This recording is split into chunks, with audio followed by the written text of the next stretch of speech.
ஏய் புரியல எனக்கு. என்ன பட்ஜெட் இது? இல்ல என்ன பட்ஜெட் இது? அதாவது அப்படியே இந்த பட்ஜெட் நினைக்க வெறியா வருது. நான் கோயிலுக்கு போயிட்டேன். கோயிலுக்கு போயிட்டு இப்பதான் வந்து ஃபோனை பார்த்தேன். ஃபோன்ல வேற சார்ஜ் இல்லாம ஆஃப் ஆயிடுச்சு. இப்பதான் ஃபோனை சார்ஜ் போட்டு ஆன் பண்ணா ஸ்டாக் மார்க்கெட் கீழே விழுந்து கிடக்குது. என்னடா பண்ணு பார்த்தா அங்க செக்யூரிட்டி டாக்ஸ் ஏத்தி வச்சிருக்கான். டேய் கொடுமையா இருக்கு. அப்புறமேட்டு இன்னொரு ஒரு தள்ளாங்க. என்ன தள்ளு ப்ரோ அப்படின்னு கேட்டா மிடில் கிளாஸுக்கு பண்ணிருக்கோம். என்னத்த மிடில் கிளாஸுக்கு பண்ணீங்க? என்னத்த மிடில் கிளாஸுக்கு பண்ணீங்க? என்ன வரியெல்லாம் ஏத்துனதா? அதான் மிடில் கிளாஸ்க்கு பண்ணீங்க. அட ஏங்க போங்க, அப்படி வெறியா வருது. கவர்மெண்ட் சைட்ல இருந்து எங்க ஆட்சியில இவ்வளவு ஜிடிபி ஏறிச்சு, இவ்வளவு இன்வெஸ்ட்மெண்ட் கொண்டு வந்தோம், இவ்வளவு பேத்துக்கு வேலையை ஏற்படுத்தி அப்படியே அபிஷியலா அறிவிக்கிறீங்களே. மிடில் கிளாஸ் பண்ணணும்னு சொல்றீங்களா? ஒரே ஒரு அபிஷியலா கவர்மெண்ட் வெப்சைட்ல இருந்து அபிஷியலா அறிவிங்க. ஏன் எதுக்காக சொல்றேன் அப்படின்னா 10,000 ரூபாய் 5,000 ரூபாய் ஓகே 10,000 5,000 விட்டுரும். 20,000 ரூபாய் சம்பாதிக்கிற நானும் மிடில் கிளாஸ் தான் சொல்றேன். ஓகேவா? 1,50,000 ரூபா 2 லட்ச ரூபா கவர்மெண்ட் வேலையில இருக்கு சம்பாதிக்கணும். அவங்களும் உங்களை மிடில் கிளாஸ்னு சொல்லிக்கிறாங்க. யார் மிடில் கிளாஸ்ங்கிறத கவர்மெண்ட்ல இருந்து அறிவிங்க. சரியா? அப்ப தெரிஞ்சுக்குவோம் எந்த மிடில் கிளாஸ்க்கு நீங்க பண்ணிருக்கீங்கன்னு. ஓகே மிடில் கிளாஸ் அப்படி இல்லாம மிகப்படுத்த முடியாது ப்ரோ அப்படின்னு ஒரு முட்டு கொடுத்தீங்க அப்படின்னா, இல்லைன்னா சொத்து வச்சு ஓகேவா 10 லட்ச ரூபா சொத்து இருக்கா நீ மிடில் கிளாஸ், 10 லட்ச ரூபா கீழே இருக்கா நீ புவர் கிளாஸ் அப்படின்னு சொத்தை வச்சு கவர்மெண்ட்ல இருந்து அபிஷியலா அறிவிங்க. அப்ப நாங்க தெரிஞ்சுக்குவோம் மிடில் கிளாஸ்க்கு எந்த மிடில் கிளாஸ்க்கு பண்ணீங்கன்னு சொல்லிட்டு. வருஷம் இதே கம்பி தானே ப்ரோ கட்டுறீங்க, போங்க ப்ரோ வெறியா இருக்கு. நான் எதுக்காக சொல்றேன், எதுவுமே இல்லை. இந்த ஒரு குப்பை ப்ரோ, பட்ஜெட்டே ஒரு குப்பை. செமிகண்டக்டருக்கு 40,000 கோடி ஒதுக்கிட்டா போதுமா? நடந்துருமா? அந்த என்னது ஹைதராபாத் சென்னைக்குலாம் அதிவேக ரயில் போடுறாங்க. அதிவேக ரயில் எங்க புல்லட் ரயில்னு ஒரு பட்ஜெட் வந்துச்சு, அது தெரியுமா உங்களுக்கு? அந்த புல்லட் ரயிலோட பேச்சு கூட இல்லைங்க. இப்ப இந்த வீடியோ நான் அவ்வளோ ஆக்ரோஷமா பேசிட்டேன். டெலிட் ஆனாலும் டெலிட் ஆகிறதுக்கு வாய்ப்பு இருக்கு. என்ன பண்ணுவீங்களோ தெரியல. அதான் அந்த புல்லட் ரயிலே வரல அப்படிங்கிறப்ப என்ன ப்ரோ இது? எதுக்கு இந்த பட்ஜெட்? சம்பந்தமே இல்லாத பட்ஜெட். அப்புறமேட்டு இந்த விவசாயத்துக்கு ஏதாவது பண்ணிடுவாங்களா அப்படின்னு பார்த்தா அதுக்கு மேல இருக்கு. முந்திரி, சந்திரக்கட்டை, இதெல்லாம் என்ன நார்மலா மிடில் கிளாஸ் சாப்பிட முடியுமா? இல்ல மிடில் கிளாஸ் யூஸ் பண்ண முடியும்? யார் யூஸ் பண்ண முடியும்? முந்திரியெல்லாம் யார் சாப்பிடுவா? என்ன ப்ரோ, அதாவது விவசாயத்துக்கு எதுவும் பண்ணல. அப்புறமேட்டு இன்னொரு இது அதெல்லாம் எனக்கு சுருன்னு ஏறிச்சு. என்னன்னா கடல் சார்ந்த இதுல நாங்க வரி விலக்கு பண்றோம் அப்படிங்கிறாங்க. தமிழக மீனவர்கள் அங்க போனா அங்க இலங்கைக்காரன் பிடிச்சி வச்சு சுடுறான். சரியா? பிடிச்சி வச்சு 1 மாசம் 2 மாசம் அங்க வச்சுக்கிறான். அதை கேட்க முடியல உங்களால. அங்க இருந்து அவனை கொண்டு அதாவது மீனவன் வந்தாதானங்க பட்ஜெட் அறிவிக்க முடியும். அவன் பொருளை கொண்டு வந்தாதானே அந்த பொருளுக்கு உங்களால வரியை குறைக்க முடியும். அவன் பொருள் கொண்டு வராம அங்கேயே சிக்கிட்டு இருக்கானா எப்படி அந்த பொருள் உங்களுக்கு வரும்? இதான் ஆக்ரோஷமா பேசுற மாதிரி இருக்கு. இதுதான் ரியாலிட்டி. எதுவுமே பண்ணல. எதுவுமே இந்த பட்ஜெட்ல இல்லைன்னு வச்சுக்கோங்களேன். அப்புறமேட்டு இந்த மருந்து, அதாவது இந்த மருந்துக்கு ஓகேவா அந்த உருப்படியான ஒரு விஷயம் ரேர் டிசீஸா இருக்கு அப்படிங்கிற பட்சத்துல அதுக்கு நாங்க வரியை குறைக்கிறோம்னு சொல்லியிருக்காங்க. எவ்வளவு குறைக்கிறோம்னா சொல்ல குறைக்கிறோம் அப்படிங்கிற மாதிரி மேலோட்டமா சொல்லி முடிச்சிருக்காங்க. ஓகேவா? ஆனா போற போக்குல கடைசி அந்த செக்யூரிட்டி டாக்ஸ் ஒரு அடி அடிச்சுட்டு பண்ணீங்க பாரு, ஒத்துக்கவே முடியல. ஓகேவா? அடுத்து இந்த டெக்ஸ்டைல்ஸுக்கு சரியான அடி விழுந்துச்சு போன வருஷமே. சரிங்களா? அது என்ன பிரச்சனை? டேரிஃப் பிரச்சனை எல்லாம் வந்துச்சு. ஓகேவா? அதை நீங்க யூஎஸ்ஏ கூட பேசி நீங்க தான் ஃபைண்ட் அவுட் பண்ணணும். அதை விட்டுட்டு நாங்க இங்க ஒரு குழு ஒதுக்குறோம், அதுக்கு நாங்க பட்ஜெட் ஒதுக்குறோம், அது எப்படி நாங்க முன்னுக்கு வருதுன்னு கொண்டு வரோம்னா எங்க என்னங்க இது? அதாவது நான் வந்து ரொம்ப நாள் ஸ்டாக் மார்க்கெட்ல 1 வருஷம் தான் இருக்கு. 1 வருஷமா தான் இருக்கேன். எனக்கே இவ்வளவு தோணுது. அப்பயே உங்களுக்கு அது தோணல? நீங்க ஏன் பட்ஜெட்ல அறிவிக்கல? இது எனக்கு அப்படியே இந்த பட்ஜெட்டை பார்த்துட்டு சுருன்னு ஆயிடுச்சு. அவ்வளவுதான். இனிமேல ஒருத்தர் 2 பேர் ஸ்டாக் மார்க்கெட்ல ஓடிடுவான். எவங்களாம் ஹைலி ரிட்டர்ன் பர்சனா அவன் மட்டும் தான் ஸ்டாக் மார்க்கெட்ல இருப்பான். நீங்க அந்த மாதிரி தான் பண்றீங்க. வருஷம் செக்யூரிட்டி டாக்ஸ் எதுக்குங்க வருஷம் சார்ஜஸ் ஏத்துறீங்க? எதுக்கு ஏத்தணும்?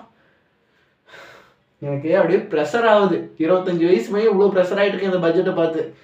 வேற ஏதோ பட்ஜெட் வந்துச்சு. எனக்கு அதுக்கும் சரியான கோவம் வந்துச்சு. இந்த புல்லட் ரயில் ஒரு இஷ்யூவா? அடுத்து இந்த என்ஆர்ஐ டேக்ஸ். அதாவது நீங்க பணம் அனுப்புறீங்கன்னு வச்சுக்கோங்களேன். இப்போ நீங்க உங்க பையன் வந்து ஃபாரின்ல படிக்கிறான். சரிங்களா? உங்க பையன் ஃபாரின்ல படிக்கிறான், அவனுக்கு பணம் அனுப்புறீங்க. ஓகேவா?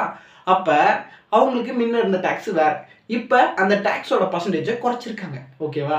இப்ப நீங்களும் நானும் நினைச்சனா என் பையனை ஃபாரின்ல 30 லட்சம் 40 லட்சம் கட்டி படிக்க வைக்க முடியுமா? சரியா? நார்மலா ஒரு டிகிரி பண்றேன்னு வச்சு ஒரு 5 லட்சம் 10 லட்சத்துக்கு படிக்கிறேன்னு வச்சுக்குவோம். இங்க படிச்சா அதிகம், அங்க படிக்கிற கம்மி. நீங்களும் நானும் நினைச்சா என் பையனை ஃபாரின்ல படிக்க வைக்க முடியுமா? அப்ப யாருக்கு ஃபேவரா பண்ணிருக்கீங்க? யாருக்கு? ஒருவேளை அந்த மாதிரி அந்த அளவுக்கு வசதி இருக்கோம்னா மிடில் கிளாஸ்னா அதை சொல்லிட்டு போங்க. இல்ல நாங்க அப்ப நாங்க தெரிஞ்சுக்குவோம். 20,000 30,000 சம்பளம் வாங்குற எங்களை மாதிரி இருக்கவங்க நாங்க தெரிஞ்சுக்குவோம். ஓகே நாங்க மிடில் கிளாஸ் இல்ல, நாங்க ஒரு புவர் கிளாஸ். ஓகேவா? வறுமை கோட்டு கீழே வாழ்றவங்க நாங்க தெரிஞ்சுக்கிறோம்.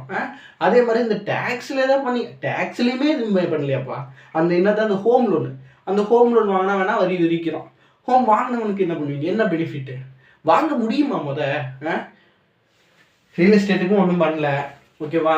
அந்த கோல்டு ரேட்டு சில்வர் ரேட்டு அது பயங்கரமாக போயிட்டுருக்கு, அதுக்கும் எதுவும் பண்ணல, குறைஞ்சிட்டு இருக்கு, ஓகேவா? அது எதுவுமே பண்ணல. எது பட்ஜெட்டு ஒரு குப்பை மாரி தான் வர. சரி, ஓகே.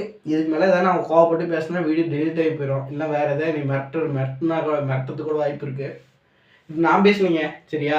நார்மலாக இந்த மாதிரி கஷ்டப்படுறவங்களோட மக்களோட குரலாக தான் நான் பேசியிருக்கேன். இன்கேஸ் ஏதோ ஒன்றுனா எனக்கு நீங்கள் ஆதரவு கொடுங்க, ஓகேவா? இந்த வீடியோவை நீங்கள் லைக் பண்ணுவீங்களோ, என் சேனலை சப்ஸ்கிரைப் பண்ணுவீங்களோ எனக்கு தெரியல. ஆனால் தயவு செஞ்சு இந்த வீடியோவை எல்லாருக்கும் ஷேர் பண்ணுங்கள், ஓகேவா? 4 பேர் போய் கேட்கட்டும். 4 பேர் சேர்ந்து கேட்டோம்னா தான் அதுக்கான பதில் கிடைக்கும். நான் ஒருத்தனே பேசிட்டு தான் கிடைக்காது.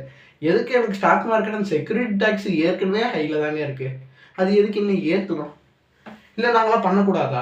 ஸ்டாக் மார்க்கெட்டில் பண்ணக்கூடாது. நீங்கள் இந்த மாதிரி யாரெல்லாம் வருஷத்துக்கு 5 லட்ச ரூபாய்க்கு கீழேயோ 10 லட்ச ரூபாய்க்கு கீழேயோ சம்பாதிக்கிறீங்களோ அவங்களுக்கானது ஸ்டாக் மார்க்கெட் கிடையாது அப்படின்னு சொல்லிட்டு போயிருங்க. நாங்கள் யாரும் வரல, ஸ்டாக் மார்க்கெட்டும் பண்ணல, ஒரு மயிரும் பண்ணல, நாங்கள் பண்ணி நிம்மதியாக போகிறோம்.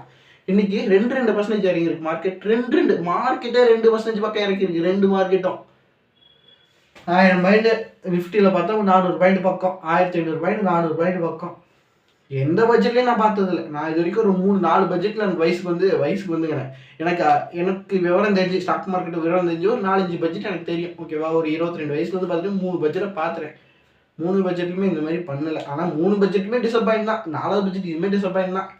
சரி, ஓகே. இந்த வீடியோ நீங்கள் ஷேர் பண்ணிங்கன்னா தான் எல்லாருக்கும் போவோம். நாம் எல்லாரும் சேர்ந்து கேட்டோம்னா தான் அதுக்கான பதில் கிடைக்கும். சும்மா கேட்காத வரைக்கும் ஒதுக்கணுங்கிறீங்களே. யாருக்கு ஒதுக்குனீங்க, எங்கே ஒதுக்குனீங்க, எந்த கம்பெனிக்கு ஒதுக்குனீங்க, அதை பற்றி சொல்லுங்கள். இவங்களுக்கு தான் அங்கே ஒதுக்கியிருக்கோம், இந்த ப்ராஜெக்ட் தான் வரும், இவங்கள்ட்ட தான் இது பண்ணியிருக்கோன்னு வரதே இல்லையே.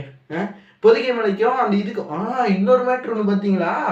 அடிச்சு பிடிச்சி அமைதியாக அந்த மீத்தன் கீத்தெல்லாம் உட்கார வச்சா திரும்ப அந்த கனிமங்கள், ரேரஸ்ட் கனிமங்களும், அந்த ரேரஸ்ட் கனிமங்களும் ஒரு 5 மாநிலங்கள், அதில் தமிழ்நாடும் ஒரு மாநிலமா.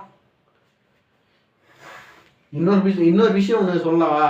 நீங்கள் பண்ணல எனக்கு பிடிச்ச விஷயம், பெண்கள் கல்விக்கு எல்லா மாவட்டங்கள்லையும் விடுதி அமைக்கிறேன்னு சொன்னீங்க பார்த்தீங்களா? ரொம்ப ரொம்ப நல்ல விஷயம். அதையாச்சும் சீக்கிரம் இம்ப்ளிமெண்ட் பண்ணுங்க, சரிங்களா? அந்த பெண்களுக்கு விடுதி அமைக்கிறேன்னு சொல்லி அதையாச்சும் சீக்கிரமாக இம்ப்ளிமெண்ட் பண்ணிங்கன்னா நல்லா இருக்கும்னு நினைக்கிறேன். வேற ஒன்றும் சொல்லிக்கிறதுக்கு இல்லை. அந்த ரேரஸ்ட் கனிமங்கள் எடுக்கிற நீங்கள் அது தமிழக மக்களுக்கோ இல்லை வேற ஸ்டேட்லாம் அறிவிச்சிருக்கீங்களா, அந்த ஸ்டேட் மக்களுக்கெல்லாம் பாதிப்பு வராத வகையில் கனிமங்கள் இருந்தால் எடுத்துக்காங்க. உங்களை எடுக்க வேணும்னு யாரும் சொல்ல கிடையாது. இல்லை அப்படின்னா நாங்கள் போராட்டம் பண்ணதான் செய்வோம். எங்கள் வளங்கள் வந்து திருடப்படுது அப்படின்னா நாங்கள் போராட்டம் பண்ண தான் செய்வோம், அவ்வளோதான். நான் ஏதோ அரசியல் சம்மந்தோடு தான் பேசிட்டுன்னு நினைக்காங்க. நீங்கள் அறிவித்த பட்ஜெட் அப்படி இருக்குது, ஓகேவா? எங்கள் ஃபேமிலியில் சில பேர் பாஜக ஓட்டு போடுறவங்களும் இருக்காங்க தான், அதை நான் மாற்று கருத்துலாம் சொல்ல விரும்பலை, ஓகேவா? நீங்கள் அறிவித்த பட்ஜெட்டு எங்களுக்கு மன கஷ்டத்தை ஏற்படுத்திருக்குங்கிறது தான் சொல்கிறோம். கோவம் இல்லை, மனசு கஷ்டமாக இருக்குது, ரைட்டா? டாட்டா. நான் உங்கள் மேலே இருக்க வன்மத்தை கேட்கல, உண்மையை சொல்கிறேன், அவ்வளோதான்.